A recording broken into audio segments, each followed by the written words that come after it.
जय जय राम। हाँ, तो वामदेव जी महाराज की बात हम वहाँ कहते आज। स्वामी वामदेव जी महाराज से मिलने गए, एक ही आश्रम में रहते थे पूज्य स्वामी जी के यहाँ। वो एक दिन जैसे कोई आवेश आ जाए ना, जब दांत थे तब चने नहीं, अब चने हैं तो दांत नहीं, 3-4 बार बोले। जब चने थे, जब दांत थे तब चने नहीं, अब चने हैं तो दांत नहीं। हमने कहा क्या हो गया आपको, इसका अर्थ क्या है? ये तो मुहावरा है, जब दांत थे तब चने नहीं, जब चने हैं तो दांत नहीं। बहुत कराहते हुए उन्होंने क्या कहा, जब पूज्य स्वामी करपात्री जी महाराज थे, कभी कभी जब वो आज्ञा देते थे मैं उनको भगवान मानता था, उनकी आज्ञा का पालन कर लेता था राष्ट्र के लिए। लेकिन मन में होता इतने विद्वान महापुरुष, इनको राष्ट्र से क्या लेना देना, राष्ट्र तो कुत्ते की, दुनिया तो कुत्ते की डूम है, लोग कहते हैं ना बाबा लोग। उनकी आज्ञा का पालन तो कर लेता था, लेकिन सोचता था इतने विरक्त विद्वान महापुरुष को राष्ट्र से क्या लेना देना, राष्ट्र से क्या लेना देना। फिर हमने कहा आज क्या ये रट रहे आप, जब दांत थे तब चने नहीं, चने हैं तो दांत नहीं। देखो ये 32 बिंदु हैं, कहीं से कागज आया छपा हुआ। हमने कहा इसमें क्या लिखा, इसमें लिखा है 32 बिंदु में एक बिंदु पाकिस्तान, बांग्लादेश, अरब राष्ट्र कहीं भी गोहत्या बंद हो जाए, हमें कोई सरदर्द नहीं। भारत में हम गोहत्या बंद नहीं होने देंगे, हिंदुओं की आस्था को रौंदे बिना नहीं रहेंगे। 32 फरमान है अमुक तंत्र के द्वारा। अब मैं समझता हूँ कि स्वामी करपात्री जी महाराज कितने दूरदर्शी थे, लेकिन उस समय उनके महत्व को हम विद्या की दृष्टि से जानते थे। राष्ट्र के विप्लव के समय वो काम करते थे तो मन में होता था संतों को क्या लेना देना।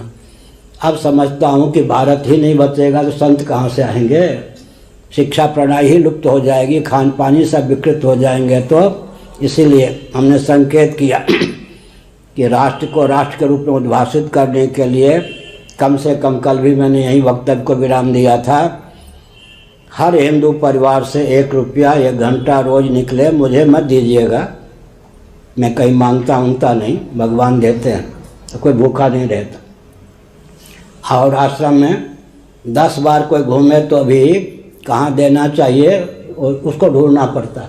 आइए आइए कुछ दीजिए, भेंट कीजिए, कुछ नहीं कोई कहने वाला होता, एकदम सब मस्त मौला होकर रहते, एकदम विरक्त होके भगवान देते हैं। लेकिन हमने एक संकेत किया, क्या संकेत किया, यह संकेत किया कि परिस्थिति यह है, पूरा हिंदू निगल लिए जाएं, खा लिए जाएं, इनका कुछ न बचे, व्यापक अभियान है। इस परिस्थिति में एक काम आप लोग कीजिए, मठ मंदिर को केंद्र बनाकर, कल भी मैंने कहा था, एक हिंदू परिवार से औसतन 1 रुपया रोज निकले, 1 घंटा रोज निकले, अपने क्षेत्र को हर प्रकार से सुरक्षित। अभी देखिए रूस का आक्रमण हो रहा है, अखबार पर ये देवियों ने गन पकड़ लिया।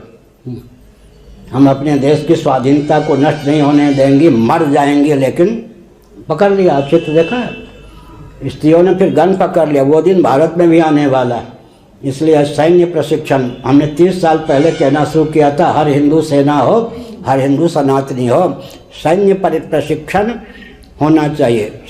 संविधान की सीमा में जितना प्रशिक्षण हो। झांसी की रानी ब्राह्मण घर में की थी या नहीं, नाना के घर में रहकर उसने अस्त्र शस्त्र का प्रशिक्षण किया था।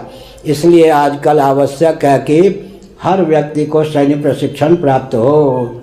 अब कहें कि आप भले ही वह बचपन में एससीसी एनसीसी के विद्यार्थी रहे, आपको बता ही दें बचपन में वो भविष्य को सूचित करता है ना। हमारे खेल को लोग नहीं समझ पाए, अब हम अपने खेल में जो जो व्यवहार होता था उस पर अध्ययन कर रहे हैं।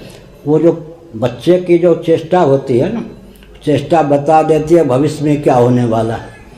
हम कम से कम अपने दरवाजे जिसको कहते हैं उसके पास एक ऐसा था छप्पर का, 1 मन ढेला रखते थे, इतना पक्की मिट्टी के 1 मन ढेला रखते थे और शाही का जो कांट होता उसके भाला रखते थे। फिर मित्रों को कहते थे कोई चोट लग जाए पुलिस आदि में कोई नहीं जाना, 1 घंटे युद्ध होता था, दोनों ओर से ढेले चलते थे, हाथी वो स्याही के कांट को लकड़ी में भोंक करके भाला, वो सब प्रवृत्ति थी। इसका मतलब भविष्य में। अच्छा, विश्वामित्र जी ने, मैं कुछ और रूप में बोल रहा हूँ, विश्वामित्र जी ने 40 दिनों तक स्वप्न में बचपन में धनुर्वेद का प्रशिक्षण दिया। अब मैं सोचता हूँ मुझे दंडी स्वामी होना था, फिर शंकराचार्य होना था, प्रशिक्षण के दिन काम आएगा। प्रशिक्षण अभी भूला हुआ है, लेकिन है। विश्वामित्र ने 40 दिनों तक पूरे धनुर्वेद का प्रशिक्षण दिया। उन सब की उपयोगिता अब थोड़े दिन में आने वाली, मैंने संकेत किया। भगवान शिव ने ये समुद्र के किनारे भूखा प्यासा लेटा था, दक्षिण भारत की यात्रा में भोजन 2 दिनों से नहीं मिला था। अब प्यासा भी, पानी तो कहीं मिल गया होगा, लेकिन बेहोश होकर लेटा हुआ था। वहीं फिर तीसरा नेत्र भगवान शिव ने दिया। रात भर तीसरा नेत्र था। ब्रह्ममुहूर्त में उन्होंने कहा मैं ले लेता हूँ, समय आने पर दूंगा, उसका भी उपयोग होना। हमने संकेत किया कि सैन्य प्रशिक्षण होना चाहिए।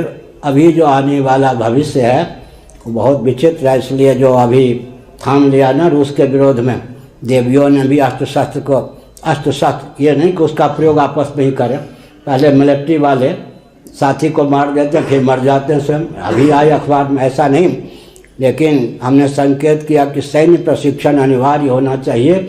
भारतीय संविधान की सीमा में जितना सैन्य प्रशिक्षण होना चाहिए, अपनी बेटी को भी दीजिए, अपने बेटे पोते आदि को भी दीजिए, व्यायाम करवाइए। गद्दे पर व्यायाम मत करवाइए। आजकल जो व्यायाम होता है, कुश्ती होती है, ग्रामीण ग्रामीण मल्लशाला पाठशाला किन्होंने लिखा, मालवीय जी ने। गद्दे पर जो व्यायाम करेगा, मिट्टी से प्रेम नहीं है। कभी मिट्टी से बच्चों को खेलने नहीं देते। मिट्टी से प्रेम है क्या?